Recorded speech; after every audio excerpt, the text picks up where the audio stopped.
आज का मेरा क्वांटिटेटिव रीजनिंग का लेक्चर जो चैप्टर नंबर 2 चल रहा हमारा उसकी एक्सरसाइज 2.3 करेंगे। 2.3 एक्सरसाइज के अंदर जो मैं कुछ क्वेश्चन मैंने अपलोड किए हैं। आज जो टॉपिक है जिस पे मैंने क्वेश्चन अपलोड करना है वो है डी मोवरिज थ्योरम। अब पहली बात है कि डी मोवरिज थ्योरम होता क्या है, उससे पहले हमें थोड़ी सी एक चीज़ें पता चल जाना चाहिए कि क्या होता है। पोलर फॉर्म जो होती है हमारे पास उसको पता होना चाहिए, उसके बाद हम डी मोवरिज थ्योरम के बारे में डिस्कस करेंगे। z is equal to x plus iota y. ये जो हमारे पास x z is equal to x plus iota y जो है ये कम्प्लेक्स नंबर में ये कार्टेशियन फॉर्म है। ठीक है, अब हमने क्या करना है, पहले इस कार्टेशियन फॉर्म को क्या करना है, पोलर फॉर्म में कन्वर्ट करना है। किस फॉर्म में कन्वर्ट करना है? पोलर फॉर्म में। अब पोलर फॉर्म क्या होती है? पोलर फॉर्म होती है z is equal to r into cos theta plus iota sine theta होती है। ठीक है जी। अब यहाँ पर ये क्या कौन सी फॉर्म है? पोलर फॉर्म है, पोलर फॉर्म। ठीक है, अब हमने क्या करना है कि यहाँ पर जो आर की वैल्यू कैसे फाइंड करते हैं, आर का फार्मूला लिखेंगे। आर इज इक्वल टू हमारा होता है कि एक्स का स्क्वायर प्लस वाई का स्क्वायर और इसका रूट। ये हमारे पास क्या आएगा? हमारे पास पोलर फॉर्म आर आएगा। आर का तो रेडियस होता है। और आगे हमने क्या फाइंड करना? थीटा फाइंड करना है। तो थीटा का फार्मूला क्या होता है? Tan inverse y over x होता है। ठीक है जी, अब ये थीटा का फार्मूला आ गया। अब हमने क्या करना है कि ये थीटा की वैल्यू निकालनी है। तो उसके लिए आप ज़रा ध्यान में रखिएगा, जब आर थीटा लिखेंगे थीटा की वैल्यू क्या होगी? पॉजिटिव होगी, नेगेटिव होगी, कौन से क्वाड्रेंट में लाई करेगी, उसके बारे में थोड़ा सा बताता चलूँ कि हमारे पास अगर थीटा की वैल्यू के लिए हम नेगेटिव या पॉजिटिव देखना है तो उसके लिए सबसे पहले हमने देखना है कि कौन से क्वाड्रेंट में लाई करती है। एक्स देखिए, हमारा एक्स क्या है? पॉजिटिव। एक्स हमारा क्या हो? ग्रेटर देन 0 यानी कि पॉजिटिव हो, और वाई हमारा क्या हो? पॉजिटिव हो। इसका मतलब ये कौन से क्वाड्रेंट में लाई करेगा? फर्स्ट क्वाड्रेंट में लाई करेगा। उसके बाद हमने चेक करना कि अगर एक्स हमारा क्या आता है? नेगेटिव आता है, एक्स लेस देन 0, एक्स आता है लेस देन 0 और वाई आता है ग्रेटर देन 0, तो ये कौन से क्वाड्रेंट में लाई करेगा? सेकंड क्वाड्रेंट लाई करेगा। अगर एक्स हमारा आता है क्या कहते हैं? लेस देन 0 और वाई भी लेस देन 0, तो ये कौन सा क्वाड्रेंट बन जाता है? थर्ड क्वाड्रेंट बन जाता है। अगर एक्स हमारा ग्रेटर देन 0 हो और वाई हमारा लेस देन 0 हो तो ये कौन सा क्वाड्रेंट बनता है? फोर्थ क्वाड्रेंट बनता है। अच्छा, अब ज़रा सा क्वाड्रेंट के बारे में भी डिस्कस कर लूँ कि क्वाड्रेंट क्या होता है। कि इससे पहले कि ये हमें एक्स वाई प्लेन पता होता है कि सबको कि एक्स वाई प्लेन क्या होता है। ये एक्स वाई प्लेन है, ठीक है जी। ये एक्स एक्सिस है, ये हमारा क्या वाई एक्सिस है। तो ऐसे वाई एक्सिस है तो इसके अंदर क्या होता है कि हमारा यहाँ पर क्या होता है? 0 और 2 पाई होता है। यहाँ पर पाई बाई 2 होता है। यहाँ पर क्या होता है? पाई होता है। यहाँ पर 3 पाई बाई 2 होता है। ठीक, अब ये वाला क्या है? हमारा फर्स्ट क्वाड्रेंट है। ये हमारा सेकंड क्वाड्रेंट है। ये हमारा क्या है? थर्ड क्वाड्रेंट है। ये हमारा फोर्थ क्वाड्रेंट। ठीक है जी। अब यहाँ पर देखें कि हमारे पास कॉज की वैल्यू नेगेटिव या पॉजिटिव, क्या बात किसकी बात कर रहा है? नेगेटिव पॉजिटिव की बात कर रहा है। तो यहाँ पर क्या होगा? सारे पॉजिटिव होंगे, यानी कि साइन भी पॉजिटिव होगा ग्रेटर देन 0, कॉज भी ग्रेटर देन 0। ठीक है, अब यहाँ पर जब आएंगे तो बाकी टेन कॉट सेकंड सेकंड वो भी वैल्यू क्या होंगी? यहाँ पर पॉजिटिव होंगी।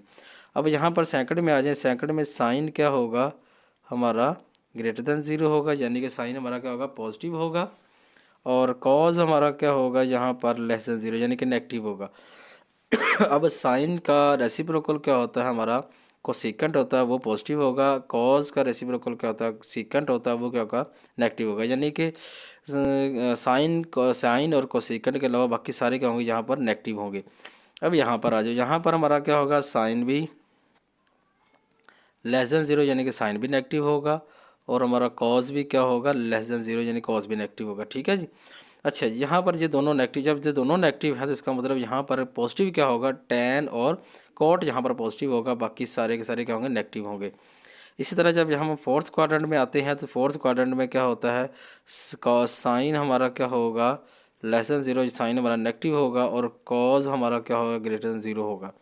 यानी कि जो साइन के रिलेटेड है, यानी कि साइन के रिलेटेड क्या है? कोसिकेंट है। कोसिकेंट साइन का रेसिप्रोकल है, तो हमारा क्या होगा? नेगेटिव होगा। इस तरह कॉट हमारा टैन और कोट हमारा क्या होगा, वो भी क्या होगा, नेगेटिव होगा। और हमारा सीकंड रहेगा, सीकंड यहाँ पर क्या होगा, कॉज के रिलेटेड है, कॉज का रेसिप्रोकल है तो वो भी क्या होगा हमारा, वो पॉजिटिव होगा। कॉज पॉजिटिव है तो वो भी क्या होगा, पॉजिटिव होगा। ठीक है बच्चे, ये थी कुछ इसके बारे में बताने के लिए चीज़ें। आगे आते हम कि हमने क्या कहते हैं डी मोवरिज थ्योरम को पढ़ना है। डी मोवरिज थ्योरम क्या होता है कि यहाँ पर हमने देखें z is equal to r cos theta plus iota sine theta लिखा था। तो अगर हम z की यहाँ पावर आ जाए, हमारे पास क्या आ जाए, z की क्या आ जाए, पावर इस तरह, तो हमने क्या लेना है, इसके सारे के इधर भी जो r into cos theta plus iota sine theta है और सारे की पावर क्या n है, तो इसे कैसे लिखते हैं हम, r की power n into cos theta, cos का हो जाएगा n थीटा हो जाएगा, यानी कि जब पावर क्या होगी थीटा के साथ मल्टीप्लाई हो जाएगी, इसे कहते हैं डी मोवरिज थ्योरम। और plus iota sign n theta हो जाएगा, ये हमारा क्या बनता है, डी मोवरिज थ्योरम बनता है। ठीक है बच्चों। अच्छा, अब यहाँ पर जो बताने वाली चीज़ और भी है, क्या वो बताने वाली चीज़ कि अगर हमारे पास क्या आ जाए और कहते z दो कम्प्लेक्स नंबर का प्रोडक्ट आ जाए, तो फिर हम कैसे करते हैं, यानी कि z1 डॉट z2 आ जाएगा। तो इसकी पावर मैं नहीं ले रहा ताकि आगे पावर नहीं आएगी, तो क्या करेंगे हम इसको जब सॉल्व करना तो इस प्रोडक्ट होगा, हम इस ज़्यादा से सॉल्व नहीं करेंगे, डी मोवरिज थ्योरम लगाना होगा। तो क्या करेंगे, आर और थीटा निकालेंगे, फिर आर थीटा क्या होगा, आर की पावर n हो जाएगी, r1 की पावर और r2 की पावर क्या बजेगी, n हो जाएगी। यानी कि दोनों की अलग अलग पावर के बजाय हम क्या करेंगे, इकट्ठी पावर लिख दें, इस तरह हम n। ठीक है, उसके बाद हम क्या करेंगे, कॉस थीटा 1 प्लस थीटा 2 आएगा अगर प्रोडक्ट है तो, आगे plus iota sine theta 1 plus theta 2 है, क्योंकि प्रोडक्ट में क्या होगा, ये प्लस हो जाएगा, एंगल दोनों के एंगल क्या प्लस हो जाएंगे और रेडियस जो होंगे दोनों के आपस में क्या होंगे, मल्टीप्लाई हो जाएंगे। ठीक है जी, आगे अगर आगे देखो हमारे पास क्या है जी, z1 डिवाइडेड बाय z2 हो, तो हम क्या करते हैं, यहाँ पर क्या होगा कि r1 की पावर क्या हो जाएगी, r1 ओवर r2 होगा, सारे की पावर क्या बन जाएगी, n हो जाएगी। और इसी तरह सॉरी एन नहीं ले रहे हम, यहाँ पर एन है नहीं तो एन भी नहीं लेंगे, सॉरी यहाँ पर भी नहीं होगा एन, तो यहाँ पर भी नहीं होगा बेटा। ठीक है, याद रखिएगा, यानी कि दोनों के रेडियस क्या होंगे, मल्टीप्लाई होंगे, कॉस थीटा 1 प्लस थीटा 2 होगा, plus iota sine theta plus 1 होगा। यानी कि यहाँ पर क्या होगा, कम्प्लेक्स नंबर डिवाइड हो रहे हैं तो दोनों के रेडियस क्या होंगे, डिवाइड होंगे।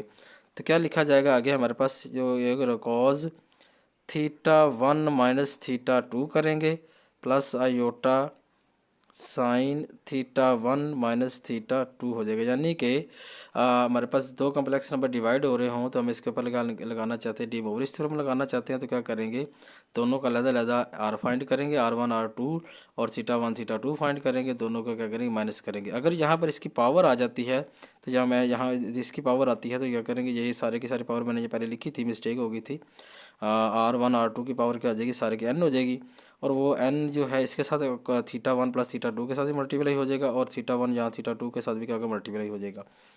अगर डिवाइड हो रहा तो फिर पावर होगी, तो r1 की पावर r1 ओवर r2 की पावर, सारे की पावर क्या बनने की बारी, n बन जाएगी। ठीक है, और यहाँ पर थीटा n के साथ n क्या होगा, थीटा वाला एंगल के साथ क्या होगा, मल्टीप्लाई हो जाएगा। इसे कहते हैं डी मोवरिज थ्योरम बेटा। ठीक है जी, ये डी मोवरिज थ्योरम है।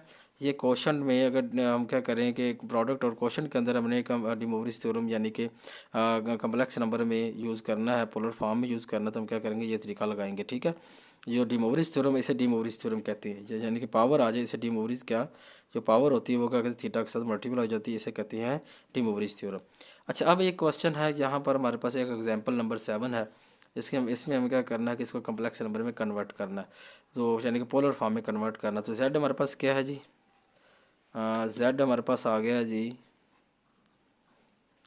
3 अंडर रूट आ गया, प्लस आयोटा आ गया। अब आप ऐसे करें कि अगर इसको उसके साथ हम क्या करें, मल्टीप्लाई कर लें, यानी कि उस मल्टीप्लाई सॉरी कहते हैं कंपेयर कर लें x प्लस आयोटा y के साथ। तो इसके उसके साथ कंपेयर करें तो ये दोनों को कंपेयरिंग करेंगे तो क्या आएगा, x हमारे पास क्या आ जाएगा, 3 अंडर रूट आ जाएगा, और y हमारे पास क्या आ जाएगा जी, यहाँ पर 1 आएगा, क्योंकि आयोटा अकेला है ना, y की जगह यहाँ पर क्या 1 है, ये आ गया। अब हमने यहाँ पर क्या करना है, r फाइंड करना, तो r का फार्मूला ऊपर लिखा हुआ क्या है, x का स्क्वायर और y का स्क्वायर, यानी कि 3 अंडर रूट उसका स्क्वायर प्लस 1 का स्क्वायर, और इसका क्या लेंगे, हम रूट लेंगे, यानी कि 3 अंडर रूट क्या है हमारे पास से क्या आ जाएगा, ये कट जाएगा, यहाँ पर क्या आएगा 3 आएगा, प्लस 1 का स्क्वायर 1 होता है, इसका रूट ले लेंगे। ठीक है, यहाँ पर क्या बनेगा, 3 + 1 4, तो r की वैल्यू क्या मिल गई हमें, 4 मिल गई और 2 मिल गई, सॉरी या जदर लेंगे ना इसका, तो रूट के ज़रिए क्या हो जाएगा, इसका आंसर 2 आ जाएगा। आर का आंसर क्या मिल गया, हमें 2 मिल गया। अब हमने लेना थीटा। थीटा क्या होता है, थीटा इज इक्वल टू, हमने लिखा फार्मूला ऊपर, tan इनवर्स वाई हमारे पास क्या है, यहाँ पर 1 है, और एक्स हमारे पास कितना 300 है, तो क्या लिखेंगे हम 1/300। आप इसकी वैल्यूज़ टेबल में देखें तो आपको वैल्यू ये मिलेगी, इसके किस पे मिलेगी, ये tan इनवर्स आएगा जी हमारे पास किस पे, 30 डिग्री पे। ठीक है। अब देखें क्या है कि मैंने तरीका बता लिख दिया, इसका पोलर फॉर्म में मैं तरीका बताता हूँ इसका भी। अच्छा, अब हमारे पास ये वाली आ गई, थीटा भी आ गया हमारे पास, क्या आ गया जी, और ये क्या कहते आ गया, आर भी आ गया। तो हम इसे हम क्या करें, पोलर फॉर्म में लिख लेते हैं इसको। पोलर फॉर्म क्या बनती है हमारी, वो ऊपर हमने लिखा है r cos theta plus iota sine theta, यानी कि इम्प्लॉइज दैट तो z in polar form is equal to r into cos theta plus iota sine theta. ठीक है बच्चों। अच्छा, यहाँ पर ये आ गया। अब हम क्या करेंगे कि यहाँ पर r की वैल्यू हमारे पास 2 आउटपुट कर दी, कॉस की वैल्यू हमारे पास कितनी है जी, कॉस थीटा की वैल्यू, कॉस थीटा की वैल्यू 30 डिग्री है, प्लस आयोटा साइन 30 डिग्री। ठीक है, ये हमारे पास क्या बन गया, अगर ऐसे लिखूँ 2 into cos 30 degree plus iota sign 30 degree. ठीक है, ये था पोलर फॉर्म। ठीक है बच्चा। अच्छा, मैं एक जो चीज़ बताना चाह रहा था कि tan की वैल्यू, cos की वैल्यू, sin 30, cos 30 की वैल्यू निकालना चाहते हैं आप लोग, तो इसके लिए ना एक तरीका कार है, बड़ा आसान फार्मूला मैंने क्लासों में बच्चों को बताया हुआ है। तो वो क्या होता है हमारे पास, अगर हम फिंगर्स पे इसको लिखना चाहें तो टेबल वैल्यू में देखने के बजाय फिंगर में देख रहे हैं तब भी वो तरीका कार ठीक है। इसका फार्मूला है साइन थीटा जो होता है वो फिंगर बिलो और सारे का क्या जज़र ओवर 4। अब फिंगर बिलो ओवर 4 और tan का फार्मूला, कॉस का फार्मूला क्या होता है, theta is equal to finger above over 4 under root होता है। ठीक है जी। इस तरह tan का क्या होता है मैं अभी थोड़ा बताऊंगा, फिंगर अबव और बिलो का मतलब क्या है। यहाँ पर क्या आ जाएगा हमारे पास, finger below over finger above और सारे का रूट ले लेंगे हम। ठीक है जी। अब फिंगर बिलो और अबव का मतलब है, ये देखिए हमारे पास, मैं फिंगर्स पे बता रहा हूँ। यहाँ पर जब कि जो छोटी फिंगर है ना, स्मॉल फिंगर, छोटी फिंगर, इसके यहाँ पर क्या होगा 0 होगा, यहाँ 30 होगा, यहाँ पर क्या होगा 45, यहाँ पर क्या होगा 60, यहाँ पर क्या होगा 90 थंब के ऊपर। जब आप ज़ीरो पे आएंगे, यहाँ पर साइन ज़ीरो लेना होगा, ज़ीरो, तो साइन के ज़ीरो के लिए नीचे क्या है हमारे पास, फिंगर, इस ज़ीरो के नीचे फिंगर, इसके फिंगर के नीचे कोई फिंगर है नहीं है ना, तो इसका मतलब 0/4 लिखेंगे, तो रूट लेंगे, 0/4 का मतलब 0 ही होगा, तो इसका साइन ज़ीरो पे वैल्यू क्या होगी, 0 हो जाएगी। जब आप यहाँ पर आएंगे तो यहाँ पर देखो 30 है, 30 में ये वाले फिंगर के नीचे कितने फिंगर है, एक फिंगर है, तो 1/4 लिखेंगे, रूट लेंगे तो आंसर क्या मिलेगा हमें, 1/2 मिलेगा, क्योंकि 4 का रूट क्या आएगा, 2 आ जाएगा, 1/2 इसका आंसर। जब अब यहाँ पर जाते हैं तो यहाँ पर फिंगर, इसके इस फिंगर के नीचे यहाँ पर 45 है, इसके नीचे फिंगर कितनी है, 2 फिंगर्स है, 2 फिंगर है, इसका मतलब 2/4 लिखेंगे, 2 कट जाएगा 4 के साथ, तो यहाँ बटे में क्या जाएगा 2 आ जाएगा, सारे का रूट आएगा, तो आंसर क्या आएगा, साइन 45 पे 1/2 अंडर रूट, इसका साइन 45 पे आंसर होगा। जब आप यहाँ पर जाएंगे तो यहाँ पर क्या होगा हमारे पास 60 होगा, 60 के लिए बटे में देखिए कितनी वैल्यूज हम फिंगर्स हमारे पास 3 है, तो 3/4 करेंगे तो 3/4 का रूट लेंगे तो आपके पास क्या आएगा, 3/4 का रूट क्या आएगा, 3/2 आ जाएगा। ठीक है जी। अब जब यहाँ पर जाएंगे तो यहाँ पर नीचे कितने फिंगर्स है, 4 है, कितने फिंगर्स हैं 4, तो 4 फिंगर है, 4/4 करेंगे और 4 को 4 पे डिवाइड करेंगे 1 आएगा, 1 का आंसर आपके पास क्या आएगा 1 आ जाएगा, यानी कि साइन 90 पे क्या होगा 1 होगा आंसर। ठीक है। सेम इसी तरह मैंने जो फार्मूला लिखा है हमारे पास, कॉस थीटा फिंगर अबव वाला और 4 लिखा है, जब यहाँ पर आप होंगे इसके ऊपर कितने फिंगर, आपकी 4 फिंगर, 1 2 3 और ये 4 फिंगर है, 4/4, तो आपके पास आंसर क्या आएगा 1 का रूट 1 आएगा, इसका मतलब कॉस 0 पे क्या होगा 1 होगा। जब आप यहाँ पर जाएंगे तो यहाँ पर 30 है, 30 से ऊपर कितनी फिंगर है, इसकी 3 फिंगर है, तो आप क्या लिखेंगे 3/4 अंडर रूट, सारे का रूट लिखेंगे तो आंसर क्या है 3/2 आंसर आ जाएगा। ठीक है। इस तरह सेम इस तरह ऊपर जाएंगे सारी वैल्यूज आप फिंगर निकाल सकते हैं। अब आते हैं tan की तरफ। अब ये मैंने कैसे लिखा, tan इनवर्स यानी कि 30 पे वैल्यू 1/2 300 आती है। अब देखो 30 पे लिखा, 30 पे यहाँ पर है, 30 यहाँ पर है, 30 tan 30 लेना, 30 का क्या है हमारे पास, बिलो ओवर अबव, बिलो कितनी एक फिंगर है, अबव कितनी 3 फिंगर है, तो क्या होगा 1/, सारे का रूट लिखेंगे 1/3 ओवर अंडर रूट लिखेंगे सारे का, तो हमारे पास क्या आएगा, तो 1/300 आंसर आ जाएगा। इसका मतलब 30 पे 10 30 पे 1/300 आंसर आता है, इसलिए मैंने 30 लिखा। आपको ये मैं फार्मूला बताना था, समझ आ गई बच्चों।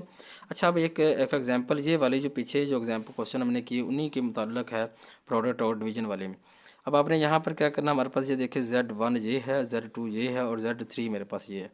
अब आप यहाँ पर क्या करेंगे, Z1 की वैल्यू यहाँ Z2 की वैल्यू, यानी कि Z1 dot Z2 over Z, यानी कि सॉरी Z3 है ये Z2। अब Z1 की वैल्यू हमारे पास 2 + 5 आयोटा है, प्रोडक्ट Z3 + 2 आयोटा है, ठीक है बच्चों। अच्छा बच्चों नीचे क्या है हमारे पास Z2 के 3 + 4 आयोटा है। अब आपने पहले क्या करना है, इस पर प्रोडक्ट रूल लगाना, प्रोडक्ट का फार्मूला आपको पता है। प्रोडक्ट का फार्मूला क्या होता है हमारे पास, कौन सा फार्मूला प्रोडक्ट का जी, ऊपर है हमारे पास होता है प्रोडक्ट का फार्मूला, यानी कि A + आयोटा B और C + आयोटा D। इसका फार्मूला होता है, मन क्या लिखते थे, A × C plus minus BD, ठीक है। और साथ में क्या लिखते थे, प्लस आयोटा इंटू क्या आएगा जी हमारे पास BC प्लस BD,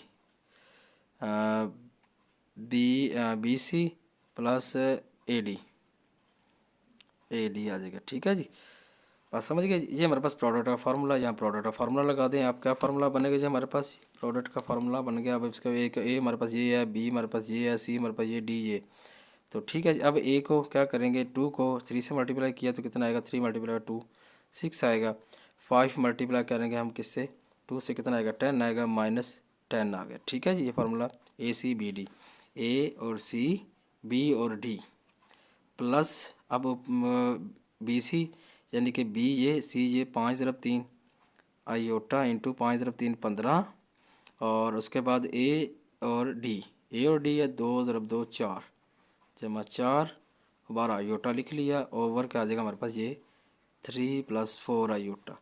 जब आपने इसको सॉल्व किया तो ऊपर हमारे पास क्या मिलता है, -4 मिलता है प्लस 19 आयोटा ओवर 3 + 4 आयोटा।